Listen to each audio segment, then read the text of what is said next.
All right, everyone, let's go ahead and begin. My name is Corey Keat, and I am hosting this webinar today on behalf of the Shingo Prize. We invite you, if you haven't already, to look into SCOPE, the Shingo Cultural Online Performance Evaluation. This tool was developed by the Shingo Prize to help your organization assess its culture against the world standard and to, in essence, see the reality of where your organization truly is on its journey to excellence. SCOPE serves as a method to take a deeper look into the degree to which the principles of operational excellence are embedded into your culture. As the findings from SCOPE are fueling valuable research into the results created by a culture of excellence, it's our hope that as many organizations as possible take advantage of the assessment. That is why, with the release of our updated version, we have significantly reduced the price by as much as 50% in some cases. So please go to shingo.org for more information. And now it is my pleasure to introduce our presenters today, Robert Martichenko, who is the CEO of LeanCore, a third-party logistics provider that delivers operational improvement, and Walt Miller, the Director of Operations Excellence at Cummins Inc.'s mid-range plant. Cummins Inc. is a Fortune 500 corporation that designs, manufactures, distributes, and services engines and related technologies. Along with their co-authors Steve Gran and Roger Pierce, Robert and Walt are recent recipients of the Shingo Research and Professional Publication Award for their book, People, A Leader's Day-to-Day Guide to Building, Managing, and Sustaining Lean Organizations. And with that, we'll turn the time over to Robert and Walt for their presentation. Thanks, Corey, and good morning, everybody, or good afternoon, depending on where you are in the world. It's Robert Martichenko from LeanCore. I'll start us off and then hand things over to Walt, and then we'll pass things back and forth a little bit. But first of all, Corey, thank you very much for inviting us to do the webinar today, and thank you very much for all of the collaboration that we actually do with Shingo. Shingo and the Shingo Prize is a fantastic organization, and we're very proud to be collaborative with you guys, and we're also very proud that you saw value in the People book that Walt and Steve and Roger and I had the chance to put together. So thanks for that. So what we'd like to do today is just talk a little bit about for about 45 minutes, and then we'll have a questions and answer for about the last 15 minutes. And what we wanted, the topic is really around lean leadership, and so we're not going to get too much into the lean aspects of tools and operations and so forth. This is really about the people side of things. But before we kind of get started, I just want to go back a little bit of rewind to why Walt and I and our two other co-authors really even decided to put the time and effort into putting the People book together. And all four of us have had essentially our whole careers have really been around lean and implementing lean inside our own organizations and helping other organizations. And you just kind of see this slide, the lean leader paradox, traditional thinking versus lean thinking, and the idea of push versus pull, and hire brilliant people to fix broken processes as opposed to empower regular people to improve upon brilliant processes, and traditional thinking, execute fast and go on to the next new thing, versus plan, do, check, act, and getting the right things done. You can see traditional thinking, if it ain't broke, don't fix it, versus lean thinking, it can always be improved, and the whole list of things on the slide here. And Walt and I have talked for hours over the years as our friendship has developed, and one of the things that we're always asking ourselves is, why does it seem so hard? Why does it seem so hard to get from the left side of this slide over to the right side of this slide? And that's when we just at the end of the day said, you know what, this has nothing to do with tools and concepts and principles. This is wholly and completely about the people side of business. And that's why we really said, well, you know what? There's lots of books around tools and principles and concepts, but what we really need to do is get our own opinions around the people side of it and see if we can share that. So that was really the catalyst and the reason for working on the book. And as you can see, so we were all pretty pumped up about that, and we got together and we held ourselves up in a hotel actually to get the first part of the book flushed out. And it was a good news, bad news story. The good news was that we were highly motivated. The bad news is that when we really started talking about it, because it's the people side of things, it wasn't as easy as we thought it was going to be. If you want to write down around one-piece flow, then it's technical. It's easy to get that done. When you get into the people side of things, it's a little bit trickier. So it really was a rewarding journey, and the fact that Shingo sees the value as well makes us very proud. So let's just talk a little bit about some of the principles that were developed. So Walt and I are reasonably humble people, and we realize that we're far from, we have so much to learn still in our journey. So I always try to go back to folks that we all kind of say that these guys are pretty smart guys. And if we just go back to our philosophers, the point of this slide is that, look, first of all, there's nothing new going on here. What we're trying to do is just synthesize ideas that have been around for thousands of years. And if you just see, all men by nature desire knowledge. The only real wisdom is knowing you know nothing. The more you learn, the more you realize you don't know. And if you know but you don't do, then you don't really know. And these are sayings from our past philosophers that I really think connect well with lean leadership and what a lean leader really is about. And in particular, the last one, if you know but you don't do, then you don't really know.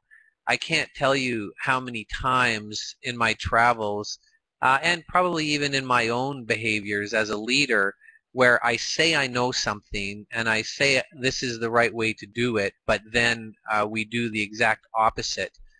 For example, we say, yeah, we believe in one-piece flow, we know it's the right thing to do, but then we go and make business decisions that is exactly the opposite of any principle based on one-piece flow, and so forth. So the point of this is that there's nothing new going on. We're trying to synthesize ideas that have been around a long time, and that as a lean leader, we have to realize that the first behavior we have to show is that we need to be humble. We need to know that there's so much more we need to learn, and that the more we learn, the more we realize that there is to learn, and that if we do know, then we really have to act, and our behaviors have to show that in fact we do know what is the right thing to do. With that, I will hand it over to Walt and let him take us for a few slides here. Thank you, Robert. One of the things that I primarily do is I work with a lot of plants, and I walk in, and generally we'll meet with a plant manager, or we'll meet with an operations manager or a frontline supervisor. And I often reminisce about the first time over 20-some years ago when my sensei came into Delco Remy and was working and walking and talking with me and asking me, what do I know? And as a Delco Remy ops manager, I thought I knew quite a bit. I thought I knew what my purpose was and what my job was, and I chased the number. And now, 20-some years later, as I walk through plants and I ask managers the same questions that I was asked, I'm still amazed that the answers are usually the same. We'll start off with a conversation around I take care of the customer, but when it finally comes out is I chase the number. I chase the number at the beginning of the day, through the day, I firefight. And so what Robert and Steve and Roger and I, really wanted to get accomplished was this transition from traditional type leadership into what we call lean leadership. And it's vastly different, and it took me a long, long time to really grasp it. And to be honest with you, I still don't think that I totally get it. I'm always going back and, I talk to Robert and I talk to a number of other people to constantly learn. So one of the things for me is, as we walk and talk is, what is our purpose? What do we want our lean leaders to do? Then the second question is that a lean leader needs to ask people is, what do you need? What do you need in order to be successful? Being a person born in Canada, I'm still, even though I've been in the U.S. for 15 years, I'm still a fan of my hockey. And, this is Barry Melrose, and I'm not suggesting that his principles here is what we all take, but the point is that as a leader, he had a purpose and he had his principles that he lived by, which was, to take excuses away from the players, no travel problems, no equipment problems, no bad practices, no bad games, so that there's nowhere for the player to look but in the mirror. But in other words, what do you need? What, as a leader, are we providing our team members what they need in order to be successful? An example, I went in one of our warehouses once that we took over from another third-party logistics provider. When we went in, our people weren't being successful, and as a leader, your initial thing is, well, the people don't know what they're doing, and team members just don't care, and nothing could be farther from the truth in most cases. And in this case, the fact was that the scanners that we were asking our team members to use simply didn't work properly. So as leadership, we had failed because we hadn't gone to team members and said, what do you need to be successful, and then ensure that, in fact, we get those things for people to be successful.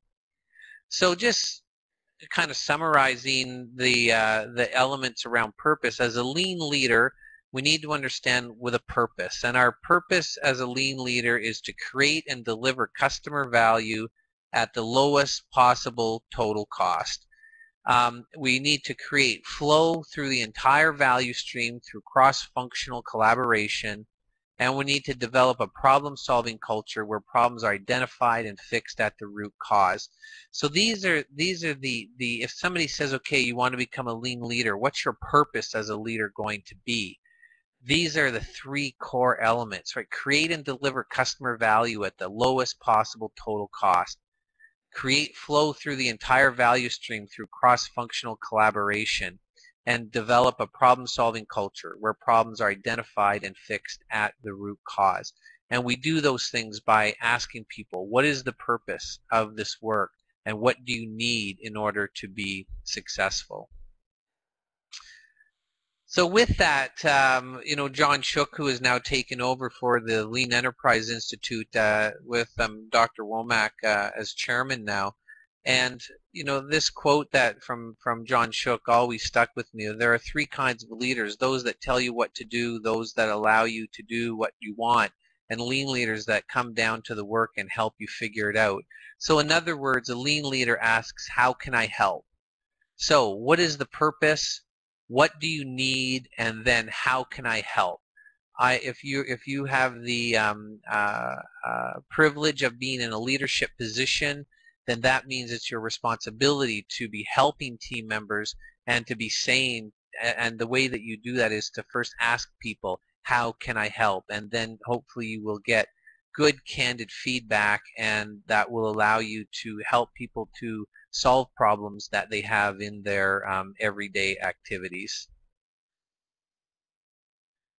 So relative to people, the lean leader, right? What does a lean leader have relative to the people side of things? First, it has the skills to effectively collaborate cross-functionally across the organization and the supply chain. So that means with suppliers and with customers.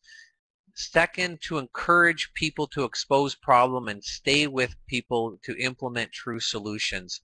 And three, to empower people to solve their own problems through continuous coaching and dialogue. These are three very, very powerful bullets, and they may just seem like there's nothing really that significant here, but these are the things that I see in my travels, and Walt and others see in their travels as well.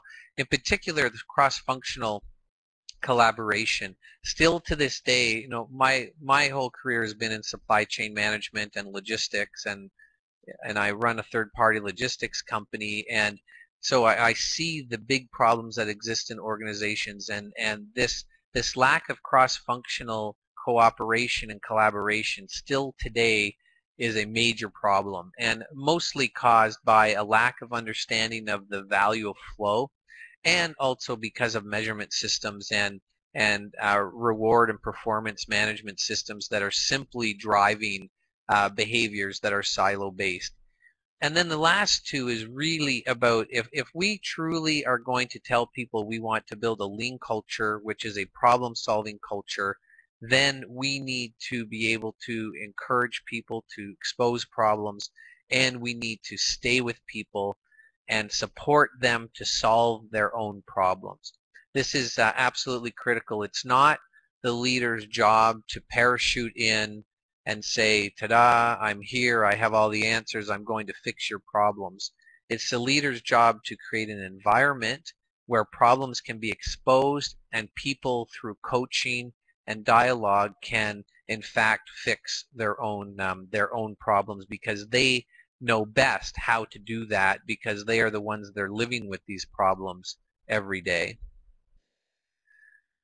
So another thought leader of lean, which is, you know, typically Dr. Deming isn't always grouped in with the thought leaders of lean, but, you know, in my opinion, there's absolutely no question that the work that Dr. Deming was doing, it really was building the book of knowledge that we now call lean, or operational excellence.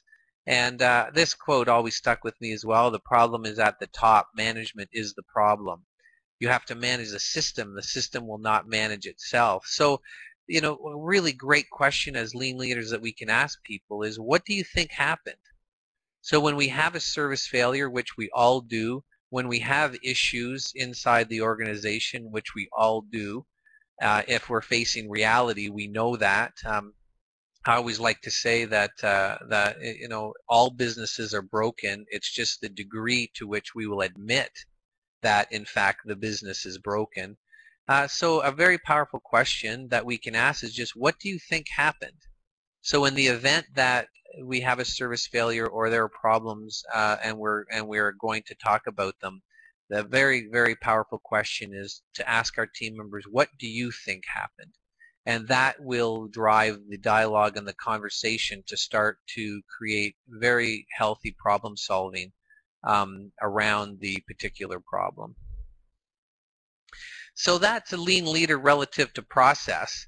You know, so we talked about lean leader relative to purpose, and then we talked about lean leader relative to people, and now the last is the essence of lean leader relative to process. And this is where a lean leader understands how to articulate the implications of systems impact throughout the entire value stream. So a lean leader understands that our business is the aggregate of a collection of processes, and we have to be understanding the implications and systems thinking of the decisions we're making through the entire value stream. So we can deal with the theory of unintended consequences. Second, we need to go to the Gemba, go to see, go to where the work is being done and have first-hand experience and deal with facts. Not just dealing with data on reports, but deal with facts that are gathered with our own eyes at the place where value is being added. Third, a lean leader from a process knows not to be complacent with the current process. We need to continuously drive continuous improvement. We need to continuously understand the current state to be able to map and articulate a future state, and then to be driving from current state to future state. And last, a lean leader relative to process needs to teach fundamental PDCA. needs to find problems, define them, fix them, and keep them from coming back. So this idea of continuously saying, what is the plan for today? Okay, let's go do, and then at the end of the day or the end of the week, say, okay, how did we do, and then what are we going to actually do to eliminate the waste and get to what the plan was. So this was kind of the first part of the presentation, is just this essence of purpose, people, and process. So I want to just dive a little bit into lean leadership and talk about process, because there's no question that from a lean point of view, a lean leader is a process thinker. We understand that our customers feel the output of the results that our processes are designed to produce right now. And so the first thing is, from a lean leader, is that we need to go back to our high school chemistry to understand the second law of thermodynamics. And this essentially teaches us, if I totally simplify the second law of thermodynamics, it teaches us that at the end of the day, processes want to fall apart. A process gets up in the morning and their job is in fact to fall apart. So as leaders, we need to recognize that our job isn't to get mad and angry when processes fall apart. Our job is to understand why, in fact, it was able to fall apart, and then we need to put equal, if not more, pressure on the process to keep it from falling apart than it is putting out to actually fall apart. So this is a real paradigm shift for leaders, because many leaders tend to be firefighters, where we just go from one fire to the next. But if you really think of what firefighting is, all a fire is a condition where a process has fallen apart. So instead of going and, somebody once told me, instead of being a coach that kicks the ball in the stands every time there's a problem, we need to go and say, okay, it's not great, but we need to understand that the processes want to fall apart. They're trying to fall apart. So what was it about the design of the process that allowed it to fall apart? And what can we do to put more pressure on it? And that pressure really is, in fact, the PDCA cycle. Plan, do, check, act. If you really think of what it's about, the PDCA cycle is to put pressure on a process to keep it from falling apart. And when it does, in fact, fall apart, we go back and check and then act upon it to create a more robust process. So this slide, this kind of articulates the leader's role from a problem-solving point of view. If you're an engineer, you'll appreciate this one, or if you like mathematics, you'll appreciate this one. So a lean leader's job is to, step one, expose problem A.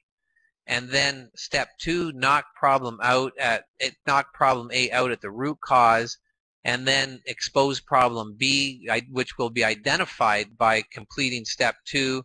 And then step four is see step one, substitute B for A, and continue with N+1. So anyway, some of the math folks out there, we can't resist these things. But the point is that problem solving will never ever end. And I think this is in my experience, this is where organizations don't truly grasp what lean thinking is really about. And I know even in my own organization, I've struggled with this at times. Lean Core is over 250 employees, and we run warehouses and transportation networks. And there's times where we need to remember that we have to celebrate problem solving, and that we have to remember that, yes, every time we solve a problem, we're going to identify 5 more problems.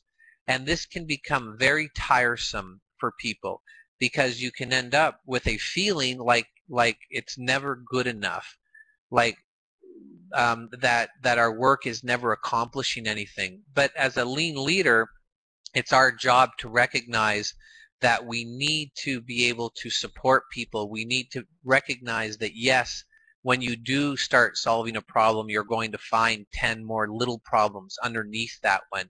So we have to temper, we have to coach people and temper people and let people know that when you truly create a problem-solving culture, there are always going to be problems to solve, and therefore we just have to take it. We have to take it one day at a time, understand that we won't be able to solve all problems overnight, and that it truly is an ongoing effort. Lean leader is teacher, and this is another paradigm shift that, as a lean leader, we need to understand. I think that traditional leadership, in particular in North America, is such that we believe that if we have the big business card, then, and that we are the most senior person in the room, that in fact that means that we are the smartest person in the room, and that we have the authority to make decisions. And the paradigm shift that needs to happen here is that if we are given the privilege to lead, then really what we need to do is become a teacher. It's our role as a lean leader is to teach people so they know how, so they have the confidence and the security to solve problems on their own. And this is again, this takes training and on our own as leaders, because I know even with myself, there's times where my propensity is just to be highly directive and say, well, I'm the CEO, so I must know best. But that's not actually the truth. And what we need to understand is that a lean leader takes the time to be a teacher, and takes the time to share experiences and share stories, that way people will actually learn, and that's the way that that you really will create the learning culture. So when we think about this from a lean leader point of view, this essence of leader as teacher, we're going to go. I'm going to keep going back to these philosophers, because for a couple of key points. One is I really want to stress that a lot of the things we're talking about relative to lean leadership are not new. What we're trying to do is just take the book of knowledge that has been around a long time and synthesize it or develop it into something that's actionable, something that how we can change our behaviors on Monday to allow us to become better leaders. And if we just think of the Socratic method, it's named after Socrates, and it's a form of inquiry and debate between individuals with opposing viewpoints based on asking and answering questions to stimulate critical thinking and to illuminate ideas. So the idea here is that as lean leaders, we need to be able to ask really good questions. And as lean leaders, we also need to be able to listen. And what's interesting is that, generally speaking, just the way most of us are wired, is we are generally good at one or the other. Not to completely stereotype, but the introverts are typically very good listeners, and extroverts are typically very good talkers, and therefore tend to be reasonably good question askers. However, a lean leader, we need to be able to harness both of these skills, the ability to ask good questions and the ability to be able to listen when required.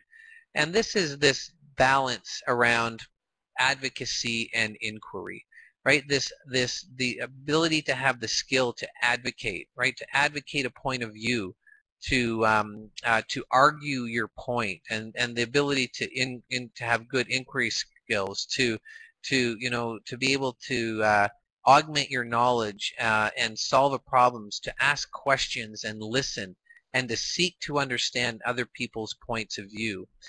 And this is, we're teaching lean leadership at Georgia Tech, and we have our lean leadership online curriculum.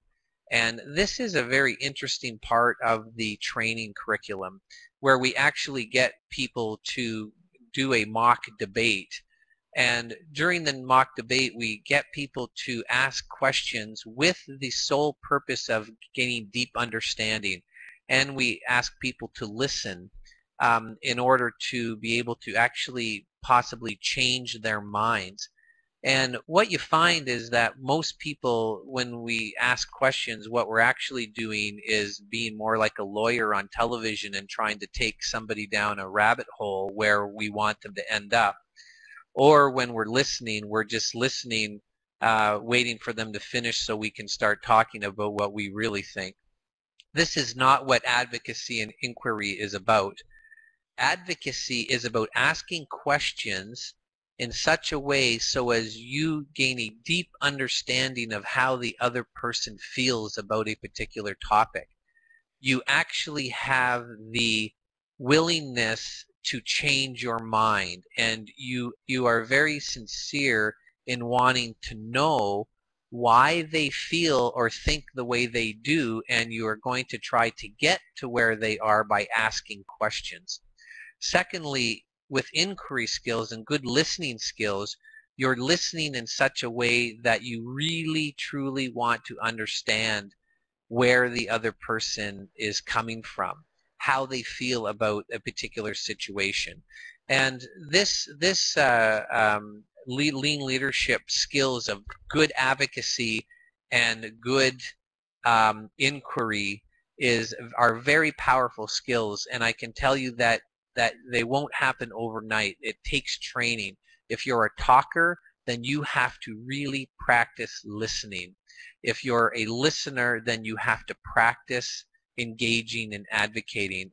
But it can be very, very rewarding if you're one of those lucky people that can find that very healthy balance between very good advocacy and very good inquiry skills. Lean leaders, and this will be nothing new for the leaders on the call today, who are embracing lean and who have been in lean a long time. Lean leaders need to go, see, and do. I love this quote from Mark Twain: "A man who carries a cat by the tail learns something he can learn in no other way." There's absolutely no question that we learn by doing. Human beings learn by doing, and that's how we most permanently and most clearly understand a situation, is to actually go and do and go and see. And depending on where you're, one of the questions I get asked all the time is, well, Robert, where do you go see? And it depends on where you are in the organization. I know that there's only 52 weeks in a year, and if you're lucky to get some vacation, you're down to 50 weeks, 49 weeks. So what do you do with that time? And I know I know personally what I try to do the most is, A, I try to get to my customers as often as I can, and B, I try to get to my operations as often as I can. And as your customers grow and the number of operations grow, this can become challenging. I completely understand that. However, we have to try our best to go to where the value is being added, because only by going and seeing and talking to people firsthand as a leader will you really embrace, will you really understand the reality of what's happening inside your organization, with your customers, and inside your own organizations. This particular slide shows you pictures of Lean Core Academy, which is our internal employee development program, and this is the courses being done by our team members at a warehouse that we run in Iowa, and you can see on the left, this is our defects per million opportunities graph, and how our quality of picking and subassemblies inside this facility dramatically improved as we started engaging our team members, teaching and training our team members on lean principles, and management being on the floor. very, very powerful elements of a lean leader. The other very important element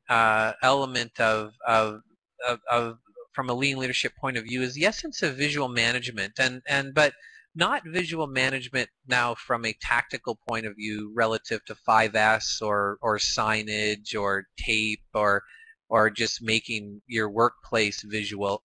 This is visual management from the point of view of the vision, point of view of the work that we're going to do.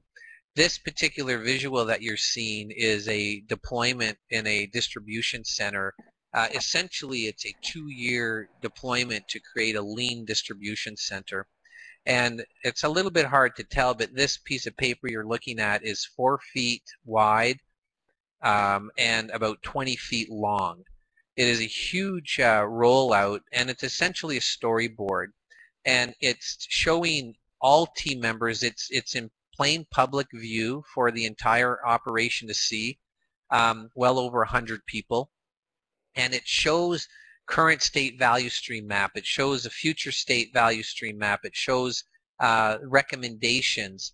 It shows benchmarking. It shows the current layout of the facility. It shows future layout of the facility.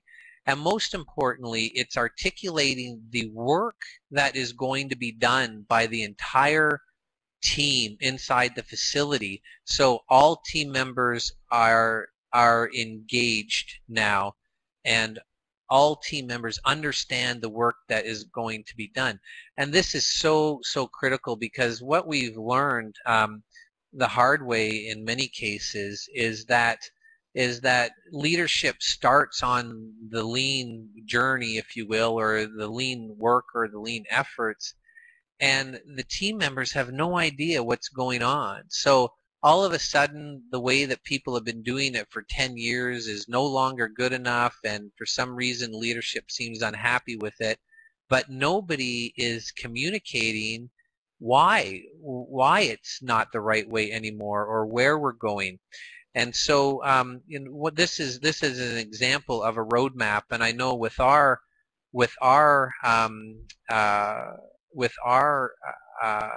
customers and our internal processes, we have a roadmap for essentially everything that we do. We call this an A33.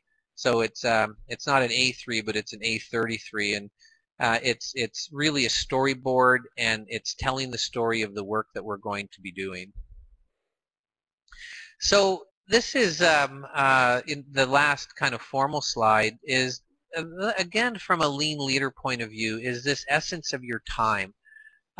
We talk in lean leadership and in the people book, we talk a lot about leader standard work and how regardless of whether you're a CEO or a team member adding value at the production level, you need to have an essence of standard work. And from a lean leader and leader standard work is now about what are you going to do with your time, because you don't have routine work that you need to do 8 hours a day. So you get to decide, as a leader, you get to decide what you do with your time. And you know, I've always loved this this quote from Henry Ford, that time waste differs from material waste in that there can be no salvage. And the hardest waste to correct is the waste of time, because wasted time does not litter the floor like wasted material. In other words, you can't see wasted time. And there's only, what, 8, 10, 12 hours in the day for our working life, depending on your own personal situation. And each of these hours is absolutely critical. So if we are truly going to be a lean leader, and we are going to embrace advocacy and inquiry, and we are going to embrace go see, and we are going to embrace people engagement and asking people the questions that we talked about earlier. What is the purpose of your work? What do you need? How can I help?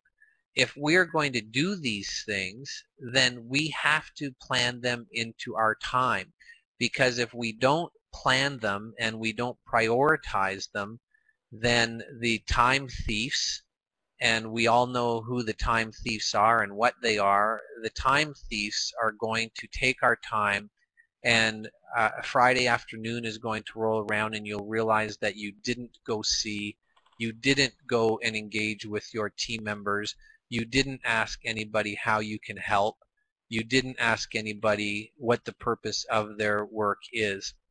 So we need to understand, we as lean leaders, we need to really understand what are the core priorities of our week, and we need to do those first.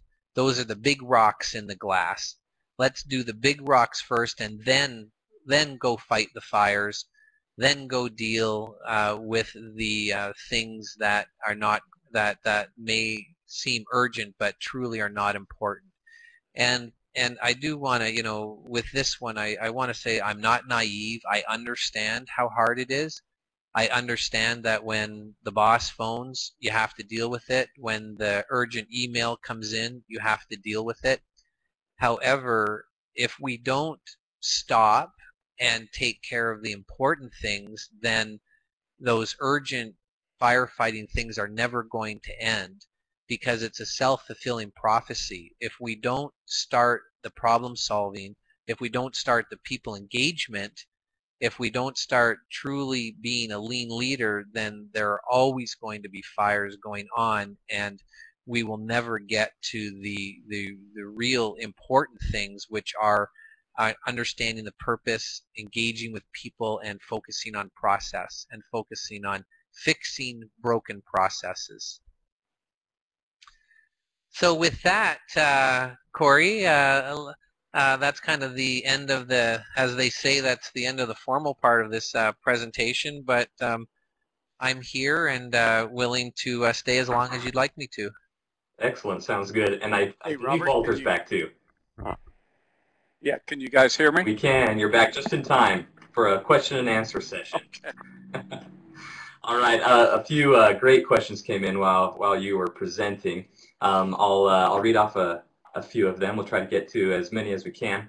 So the first one I'd like to start with is this question submitted by a participant that asks, would lowest possible cost conflict with staff satisfaction?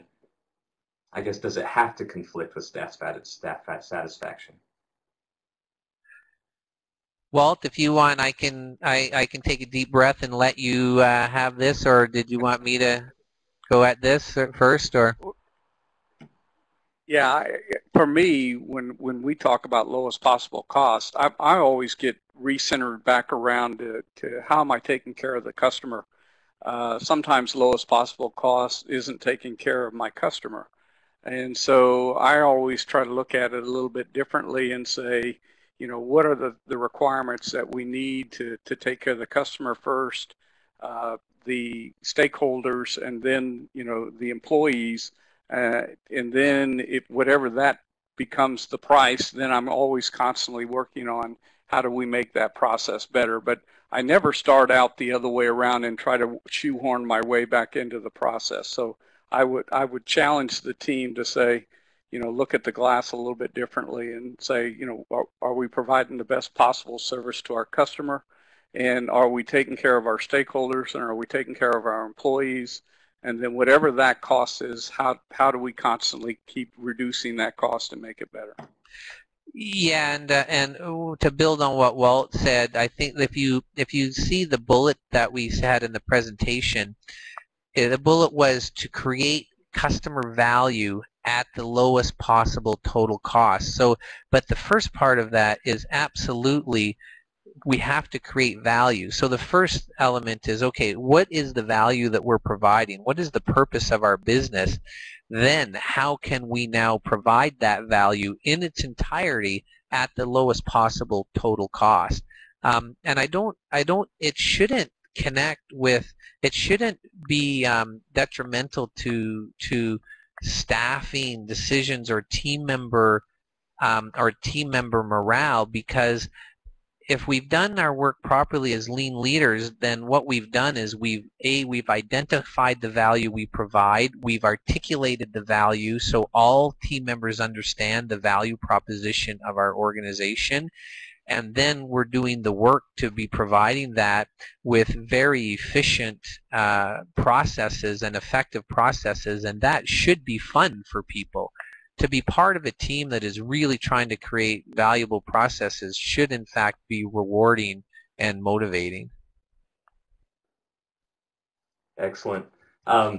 Next, I have a question that asks, a real sensei will not tell you where to look for the problems or where the problems are. He will only ask the right questions. And can you comment on that? We have a great example that happened to our plant just the other day.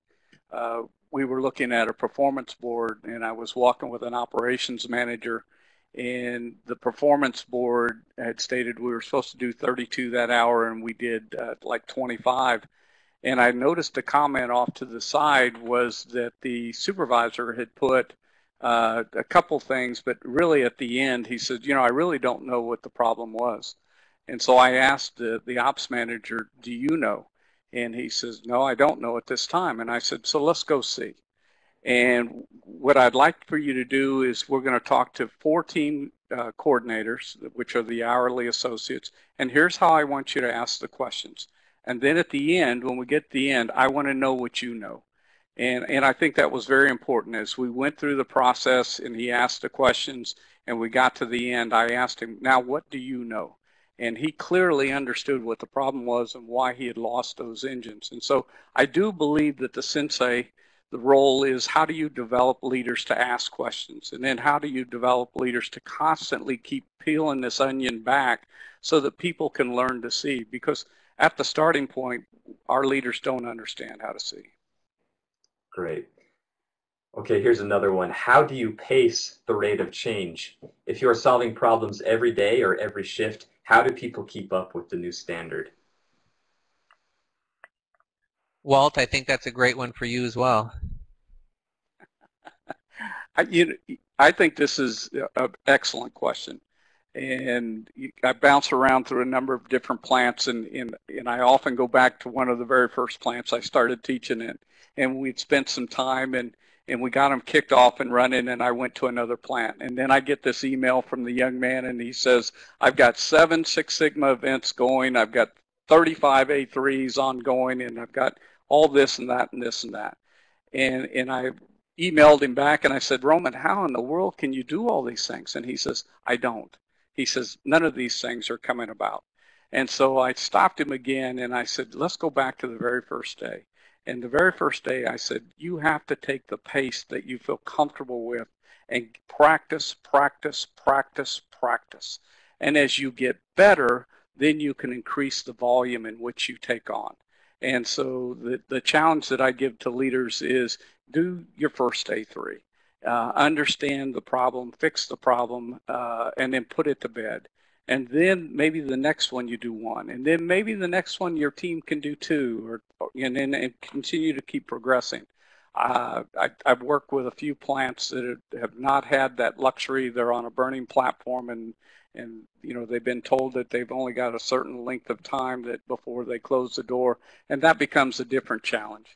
But for the most part, I would say, you know, start yourself off with 1, complete it out, and then go to the next one.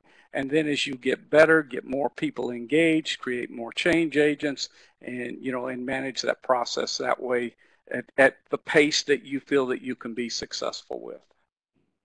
Yeah, and just to build on that, it's Robert. You know, I just think of it from the point of view is you go as fast as you can relative to making sure that you do it right. So, you know, there's an old saying that you know, it takes 9 months to make a baby, and regardless of whether you want to be a hard driving, highly directive leader or not, you're not going to change that. So some things just take the amount of time they do for them to be done correctly. And you also need to understand that people can't do 14 different things. I know in our strategy deployment process, Lean Core has been doing strategy deployment for 6 years now, and every year we have reduced the number of strategic initiatives that we put on our goal deployment. So every year, the lesson learned is that once again, we signed up to do too much.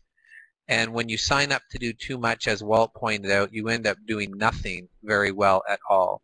So as leaders, we need to be driven, and we need to not be complacent with the current state, but we also need to set people up for success. And success means giving people the tools and the time to do things properly. Excellent. I was looking forward to hearing your explanation of this one. The second law of thermodynamics states that for anything to happen overall, entropy must increase. So if we implement lean, where does the entropy increase? Well, I don't know about that. I think I'd need to think about that question the way the question's been asked. So I'll pull the politician's move here and answer the question the way I would hope that it would have been asked. When I talk about entropy, what I'm talking about is the essence of that processes by nature want to fall apart. So I really want to make sure I try to answer the question. So if I elevate that to a lean implementation in and of itself, then does the lean implementation in and of itself want to fall apart? And the answer to that question would be absolutely. So then we need to ask ourselves as lean leaders, what is it that we need to do to put pressure on the lean implementation in the same way that we put pressure on transactional processes so they won't fall apart? And I know that at LeanCore, when I started LeanCore 10 years ago, I made a promise to myself and to everybody that LeanCore is going to be a lean company internally. Now, we're not going to just have lean on our marketing brochures. It's not an advertisement. We are going to be a lean company internally, as well as provide lean thought leadership for our customers. And it's been difficult, and so I truly can say that I understand the essence of a lean implementation wanting to fall apart, and the things that we do to try to mitigate that and to PDCA around it is strategy deployment, having a rigorous strategy deployment process, having leadership PDCA processes, where as leaders we are reviewing our A3s and our strategy deployment and our strategies regularly. A lot of, as much as we can, our employee development processes and our internal training processes. So we've got purpose, people, and process elements implemented to try to mitigate the lean implementation in general from falling apart. Well, you've got corporate experience in several different situations as well. Yeah, this is a great question. And for me, when I go in and work with lean senseis that are inside the plants that are making their transition, the challenge that I give them back is, are we working on projects? Are we making the plants, pretty, or are we really transitioning the plants? Because as soon as that sensei leaves, or that teacher, or that change agent, if we haven't really done our due diligence by changing the way we lead and the way we manage, as soon as that change agent leaves, the whole continuous improvement process starts to break down. And that's what Robert was trying to expand on, is where are the processes? Where, the TAC boards, your management system, your standardized work, where are these pieces put in place? And then how do your leaders interact with these pieces that take place? Or are we just doing a lot of Six Sigma projects, spotted here, spotted there, A3 projects spotted here, spotted there? In a short term, the plant looks really, really good and it's doing really, really well. And lo and behold, the change agent leaves and the whole thing comes crumbling down. And so again, when we challenge people with lean transformations, I'm more with my teachers about how are you changing management? How are you changing the team coordinators on the shop floor? How are you getting them engaged? How are they, improving their processes? Instead of, hey, we just did a Kaizen event in this work center and everything looks really, really good. And then 2 months later, it all comes crumbling down. Excellent. All right, let's go about 3 more minutes. So this next question I have asks, is TPM the most powerful lean tool? So that question was asked, and then another participant, Steve Dacus, responded that PDCA and problem solving are most powerful while respecting people. What are your comments there? I take it back.